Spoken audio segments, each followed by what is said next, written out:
So my particular interest and how I really like to study Hayek now is in the context of the rise of complexity economics and complexity theory. This is a lot of work that comes out of a place called the Santa Fe Institute, and it kind of bridges all kinds of weird things in urbanism and physics and biology. And I think you can draw a very bright line between Hayek and Hayek's, especially his later work in things like the fatal conceit and the developments that have come out of complexity theory. And sort of, in a way, you see complexity theorists saying eureka and rediscovering things that Hayek had written about, much longer before they seem to think they discovered it. So this essay is about an idea that you find in complexity theory and sort of retroactively applied to the thought of Hayek. The argument being that there's evidence of this idea. Hayek didn't conceive of it in the modern terms, but there's evidence of this idea in Hayek's work. This idea I call the problem of possibility. And more or less this essay is talking about what is this problem, where is it found in Hayek, and what are its big implications for political economy, and especially for my other main interest, which is competitive governance, the idea of competition between jurisdictions as a way to create reform. So I'll start with a quote from Hayek. Hayek says, "The economic problem of society is mainly one of rapid adaptation to changes in the particular circumstances of time and place." Although I think the quote that you shared last night is even better, the postcard quote. I should have started with that. There's a Jorge Luis Borges story called The Library of Babel. And he has this idea of, let's imagine the library of all possible 500-page books. It's kind of a strange thought experiment. And he says, if you imagine this, you have a library of all blank pages. You have you have a book of all blank pages. You have a book of all blank pages and then the letter A.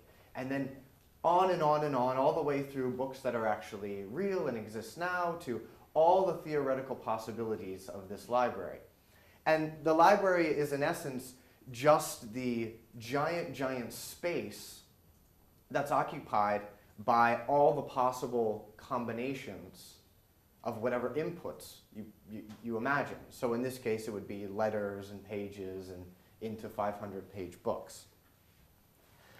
So the Library of Babel is just unfathomably huge. It's this giant exponential space that is far more than the grains of sand are on Earth and greater than the number of atoms in the universe. It's gigantic. And of course, this is purely a conceptual space. But this conceptual space has been used by other people to understand complex evolutionary systems. So, for example, Daniel Dennett, the philosopher, evolutionary theorist, he talks about the Library of Mendel, after Gregor Mendel in biology and genetics, as a way to understand Darwinian natural selection. That biological organisms exist in this giant library of possibility. This giant library that's essentially all the possible combinations with which genes can marry one another and then express themselves in biological forms. And what natural selection does is it goes through this library over time and it sorts through these genetic possibilities. Some of them are found, some of them are found adaptive, and some of them are found maladaptive and go away. Now, another scholar by the name of Eric Beinhocker extends this analogy further. He calls it the Library of Smith. The Library of Smith is the economic analogy of this. He says, now imagine the library of all possible business plans. Now a business plan, it sort of has its DNA in the combination of physical and social technologies that go into the creation of a business. So this might mean something like assembly lines and the limited liability corporation as an example of two technologies you could bring together into a business plan. And he says, you have this giant design space. And this giant design space is so huge, no one can conceivably fathom all the possibilities, and certainly can't know ex ante which of those possibilities is going to have adaptive fit and which is not. So he argues for markets, to me, in this very intriguing Hayekian way, basically saying that we need markets not for efficiency, not for moral reasons, for no other reason than we face the problem of the Library of Smith. And the only way to sort through this giant library is to allow for decentralized trial and error in the market process, by allowing entrepreneurs to essentially go to the library, pick up a book at random or based on whatever theory they happen to have in their mind, look at it, find out if it has fit, and then decide whether to toss it away or whether it has, whether there's an answer, say, a better fit close by, or whether that's in fact the answer they were looking for. So this analogy kind of goes through, beginning, it goes through fiction, goes through biology, it goes through economics, and I think you can see this idea also in Hayek's politics and Hayek's political economy. So I call this the problem of possibility. It can be more or less defined as that within any sufficiently complex system where there exists any uncertainty at all, agents are faced with the task of coping with astronomically huge design spaces. In other words, this incredible variety of possible choices and of possible models that they could pursue. And that in itself is a problem. It's not just that the lack of, say, local knowledge or that the general kind of Hayekian ignorance that we usually talk about is a problem, but actually the space itself, the design space that you're coping with when you're building a business or when you're doing something new, when you're looking through any of these libraries, is itself a challenge. So again, this is not the typical knowledge problem argument. I think this is, but it's a complement to it. So Hayek, I think, clearly understood this problem. And if you look in the Constitution of Liberty, he says very clearly, every organization is based on a given knowledge. And organization itself means commitment to a particular aim and to particular methods.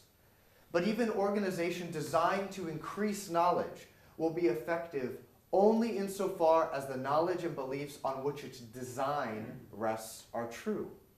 If any facts contradict the beliefs on which the structure of this organization is based, this will become evident only in its failure and its supersession by a different kind of organization, an organization built on a different form of knowledge. So we can learn, using the library example, we can only learn if a book is Babel by pulling it off the shelf and looking at it. You think of it almost as an application of the scientific method, right? We have to go and we run these experiments the best we can, and we see, well, how does it stand up in reality? And then we decide where we move from there. But ex ante is very hard to know. Probably impossible to know. Because simply the system is so complex and the space is so huge that the odds that you're just going to randomly pick out the right answer is just astronomically low. So the problem of possibility, if we face this problem, we realize we can't solve this problem with central planning, we can't solve it with technology, we can't solve it, with crowdsourcing, we can't solve it by any other means than having an effective search strategy with which to move through the library. We need to get through the library as fast as we can so we can find where the areas of adaptive fit are and where all the babble is, so we can get past it. And in a way, right, you can see the invisible hand here in the sense that anytime someone finds a book that's not Babel in the library, can show it off, we can see it, we can see the example of adaptive fit without having necessarily to search for it ourselves. So I think this is possibly a foundation, and one of the foundations that Hayek has for his classical liberalism, right? Hayek generally says that he's basing his classical liberalism that on monopolistic systems are an ineffective algorithm for searching these big design spaces. So again, it has nothing to do with your political preference, it has nothing to do with ethics. It's essentially a scientific reasoning that if you have the problem of possibility, if you have this astronomically large design space, there are only a few ways you can choose to go through it, and some of those ways are going to be significantly more effective than other ways, right? So I'm sure probably everyone in this room is familiar with this kind of line of arguing in Hayek. So he says things like competition, it's primarily important as a discovery procedure, right? It's a discovery procedure whereby entrepreneurs constantly search. This process of searching through design spaces for adaptive fit. And of course, he also makes it clear that the process of failure is the way in which we can actually get through these spaces, where we can understand and have the proper feedback to see that a book is Babel or a book has adaptive fit. That was in the previous quote, where he's talking about the supersession of maladaptive organizations by other organizations who have greater fit over time. But you have to leave room for that process to work out, right? So another way of maybe conceiving of this is you could think of monopolistic systems or central planning systems as systems in which you have very slow or very limited ability to search through big design systems. Because you have, say, one big man at the top saying, this is what we're doing, this is what we're doing, just kidding, we're not doing this, we're changing this over here, we're doing this. You move very, very slowly through the problem of possibility.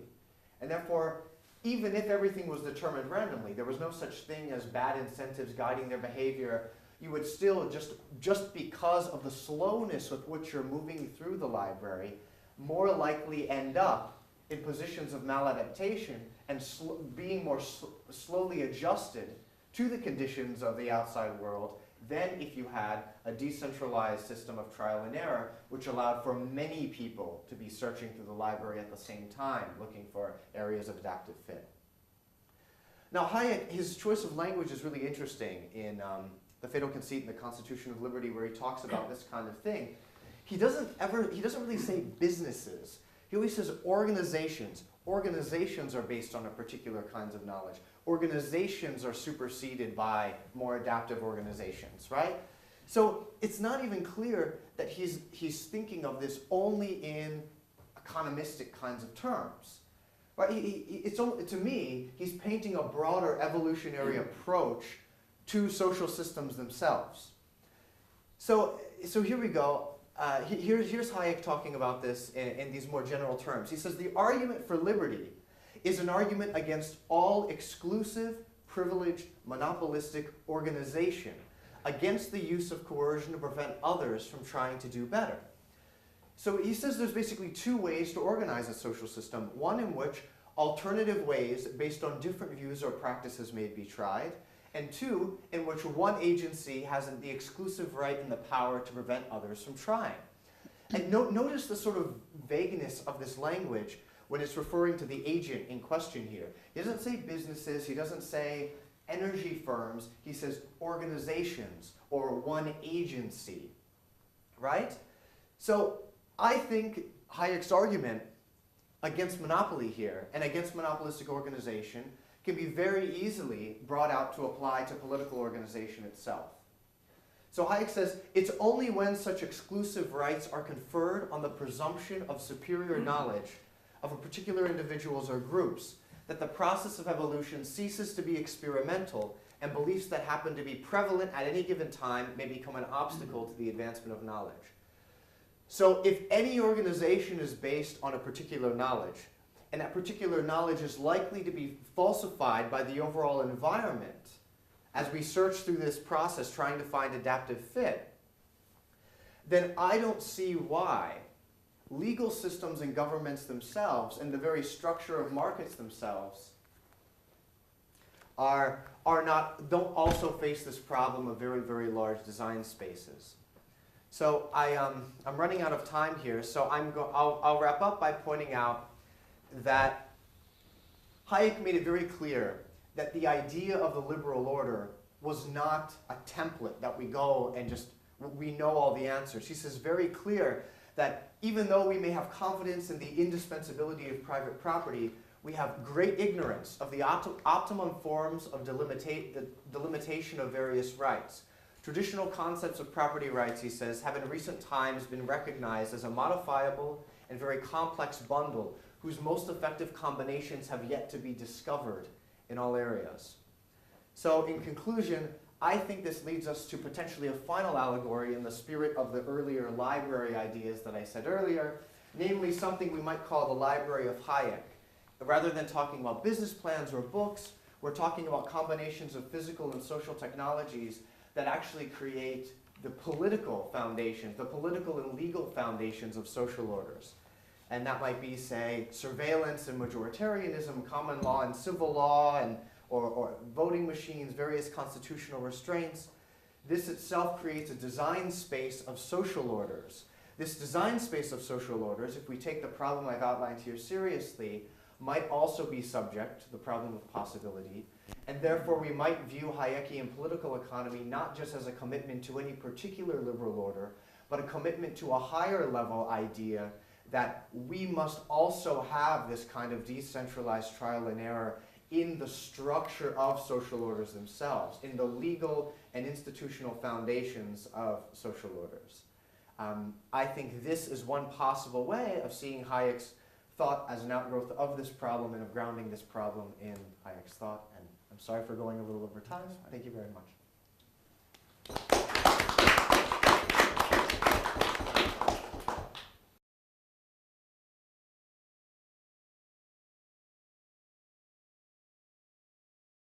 Well, thank you. Thank you for Legatum, and thank you for the ungrateful task to talk after Zachary. So I'm afraid I'm not half as good a presenter as he is. So, well, let me just start with what my subject was and why I chose it. It was the rule of law and the consolidation of democracy, especially with regards to third wave democracies that it was used by Samuel Huntington. Back in Hungary, I sit on a panel of constitutional judges, former constitutional judges and constitutional lawyers who work on rule of law issues. And this is 2013, 24 years after the fall of the Iron Curtain and the setup of democracy in Eastern Europe, and why we came to discuss the rule of law on a regular basis, and why we came to draft a new constitution. So we're not drafting actual constitution, they created a proposal on how the Hungarian constitution should be fixed after the new constitution was voted for in parliament, is that because we're seeing the disintegration of the rule of law right now, in Hungary especially, and instead of the rule of law, they use blatant legalism, and instead of democracy, they just opted for this brutal majoritism. And so someone had this idea back in 2011 to write a book about the consolidation of democracy. And I was sent to the library to do the literature review before we do anything else. And first I thought it's going to be as boring as the transition studies, which we had a lot of back at university. But no, it was actually very interesting, especially when I read about Huntington's idea about the reverse waves that follow every wave of democratizations. So when I was thinking about the idea for a paper, and I saw Legatum's column or blog at the Democracy Lab in Foreign Policy magazine. I thought, why not offer some thoughts on this? Because these books and papers I've read on the consolidation of democracy were concerned with economics. They were concerned with the economic performance or the performance legitimacy of dictatorships and democracies, but they were never really concerned about the economic cycle. And the other direction I tried to approach the subject was my very personal fascination with the psychological transition to freedom. When you try to make someone free, whether you can make someone, but are you allowed to force someone to be free when they actually don't want to be free? Or they claim that they want to be free, but in fact the responsibility thing is just a bit too much. So when I was thinking for an analogy for the paper, there came an idea of slaves. When you want to liberate slaves, what happens if you're the first generation of slaves who just have their gates opened and you're free to go out and be free and try to find a job? Because if you're a wise slave and not just a very young and very inexperienced one, you may probably realize that it's not about being freedom or being a slave. It's about being free or being secure. Secure in the fact that you have something to eat, you have shelter. Maybe you would like a bit more comfort or harassed less by your masters, but in general you're secured. And this is the safety versus liberty dilemma.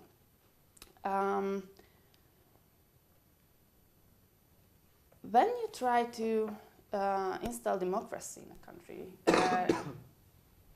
it looks very easy to just go there and set up a nice constitution, privatization, some legal bits, and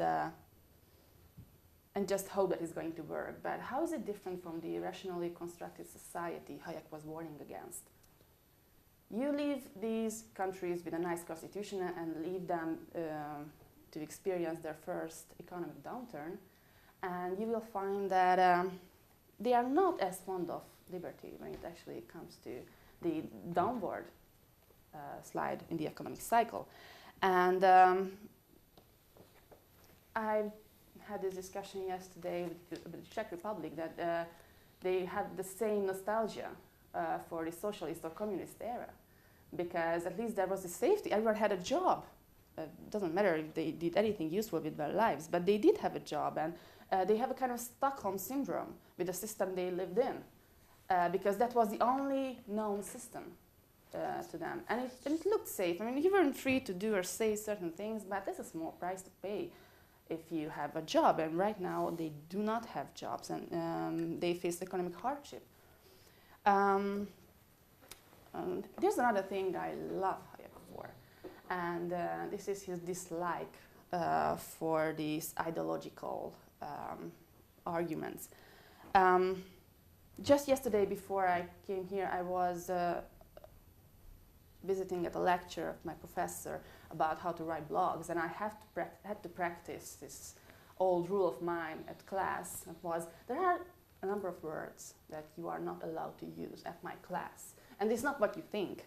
They were allowed to use the word Jewish, unfortunately. No, but they were not allowed to use, that's it, left wing or right wing, anything that ends in an ism, because these students were political scientists, and they were using, in argument against each other, terminology that was constructed to be vague by politicians and political scientists.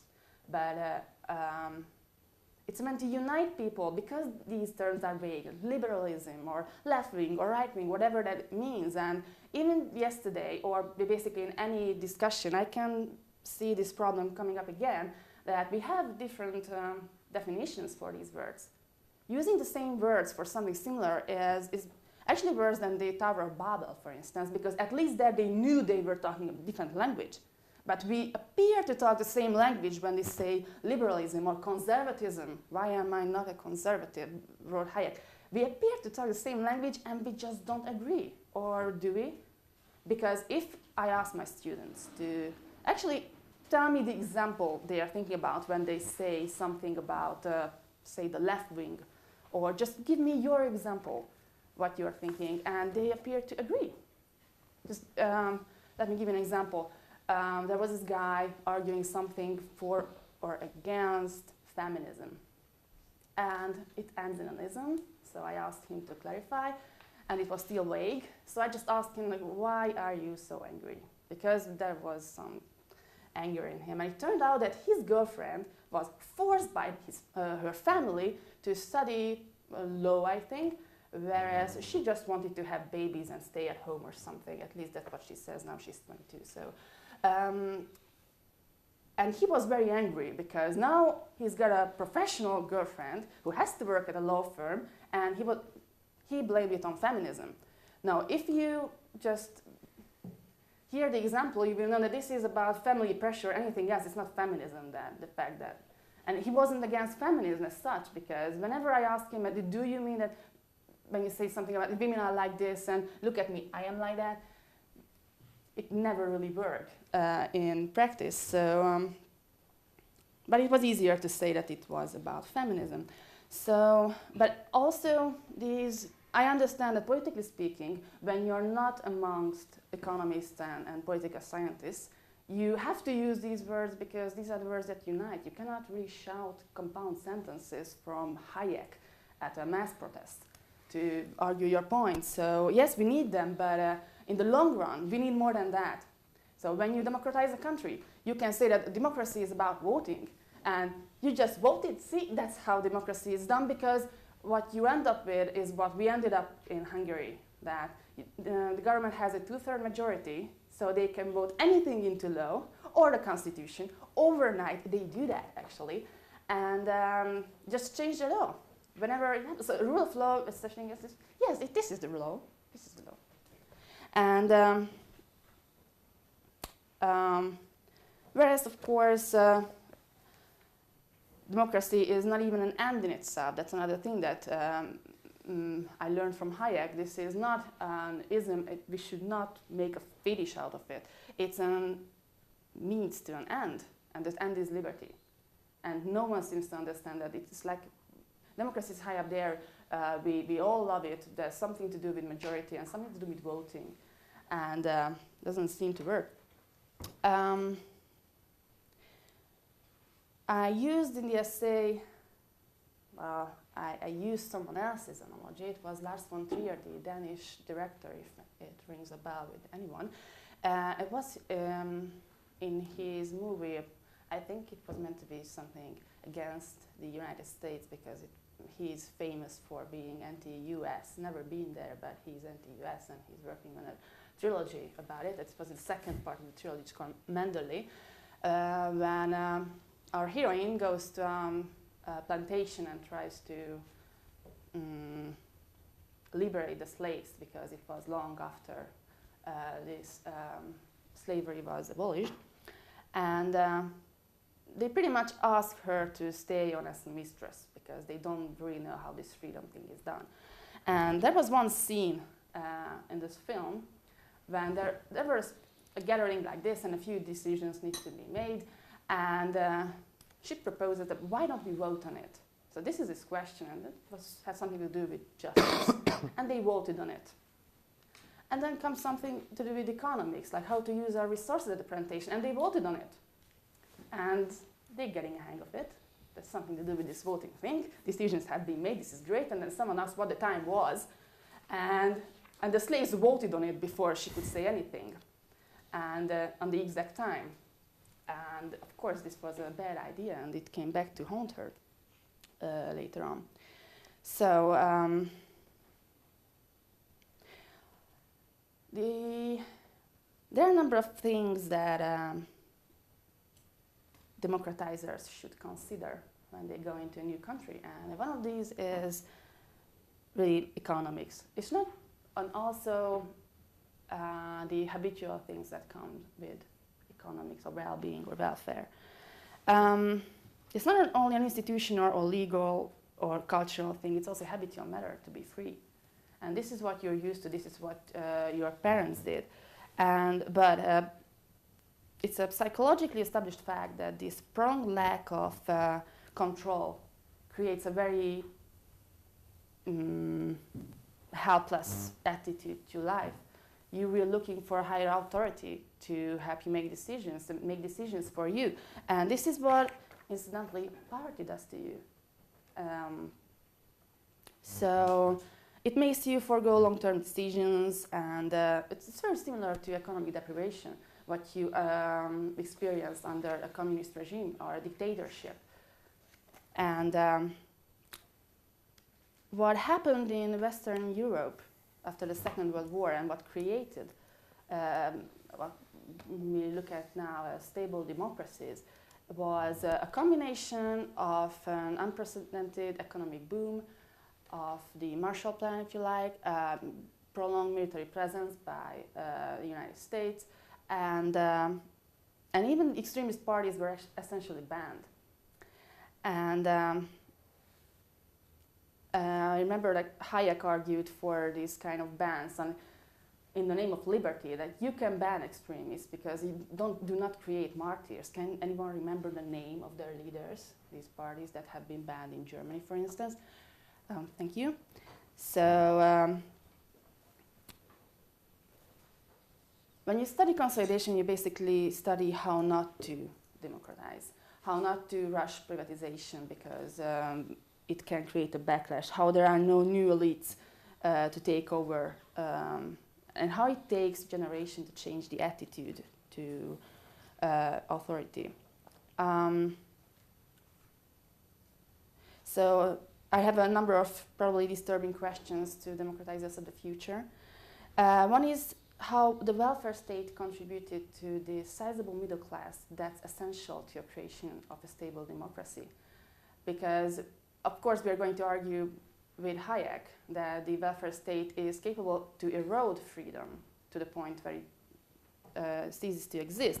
But it was also this welfare state that created this middle class, without which there is no sense of control. Someone who doesn't know how they're going to finish or how they're going to eat the last days of the month, and then they're not really good people for democracy. And the second, how does the inclination to be free arise during your lifetime? I mean, a young slave may be happy about being liberated, but how about the old one? And what does it say about aging societies? And the last question is about spreading freedom. Whether you can impose freedom on someone, whether you're allowed to do that, and how to deal with the unfree. How to deal with people who actually go up and tell you that it was better under communism, it was better under dictatorship because we did have a job. How to deal with them. And how to avoid the trap of rationally constructed society by just setting up a perfect constitutional court and implanting Western educated judges there, and then just see how they cannot do anything for the rule of law and they cannot help it. So, excuse me for being too long. Thank you for your attention.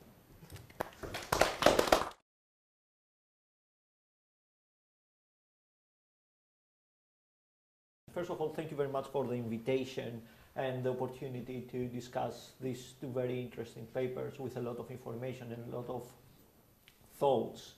So I will start with the first paper and try to capture some of the key points of the first paper. I'm an economist, so I'm biased regarding some of the semantics of the paper. And bubble is a very interesting word. Also noise and signals.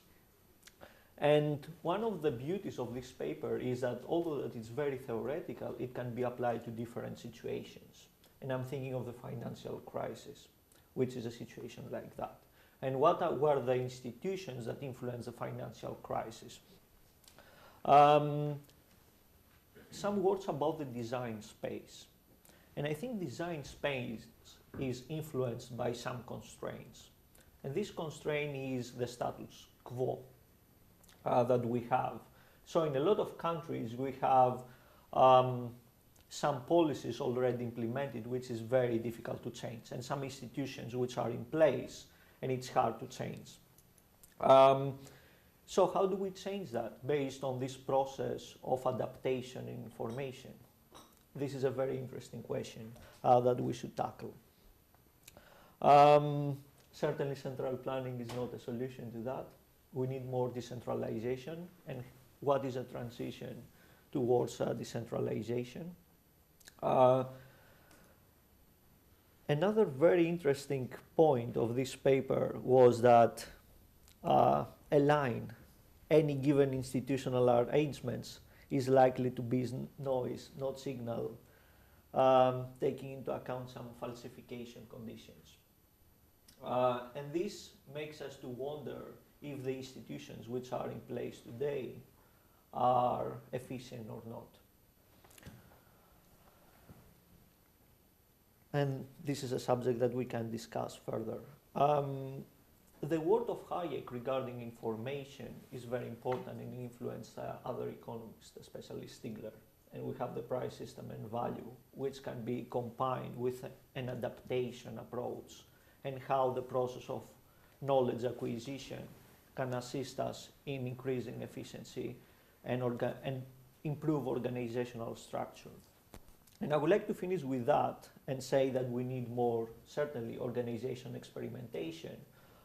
Taking into account the crisis, we saw a lot of institutions failing or not being efficient in order to cope with business cycles and some shocks to the economy. And this is a main criticism, especially banking institutions and financial institutions. So I would like to leave that and move to the second paper and try to connect it with business cycles. And the first issue that this paper touched was the process of privatization and fire sales. And I believe that this is also related to the institutions and the institutional structure that exist and the processes of doing privatization, which can unfortunately lead to chronic capitalism. And this is a major problem. And this is one of the reasons why capitalism can backfire. And we have all these communist sympathizers want to come back into the previous status, which is really tragic. This paper touched some issues, and the first is democracy. And at the end, we wonder what is democracy, because there are 500 definitions, if I'm not mistaken. So which definition do we take into account?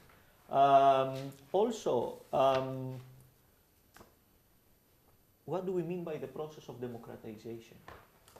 What's the direction? What do we want to achieve? This is very vague in political science. And this is something that Hayek contributed to, how we should do that, and what are the conditions in order to achieve that. And one of these conditions is constitution, and a strong constitution, and a classical liberal constitution, if I could say so in simple words. So, what is the institutional and constitutional structure that we should have in transition economies in order to be successful in the process of democratization? And also the middle class. What do we define again as a middle class? What are the qualities? What should be the size of this middle class? And what are the objectives of this middle class? So, for me, the middle class should be well educated, exposed to different ideas, being able to have spontaneity in the decision and decentralized process of seeking of information and improving the system and organizations in place. So we should think how we should create this middle class in order to be the fabric of democracy. And I would like to finish with Hayek's Road to Serfdom, and saying that because of business cycles and the financial crisis and other type of crisis, unfortunately, Europe, we are led to less democracy. I come from Greece, and there are some sad phenomena in Greece. I know that in Hungary this is also the case. So we are moving back to, should I say, dark ages that Hayek described, and we should be very careful where Europe and the world is going. And I would like to finish with that very shortly and leave the floor open to discussion and answering some of these questions. So thank you very much. Thank you.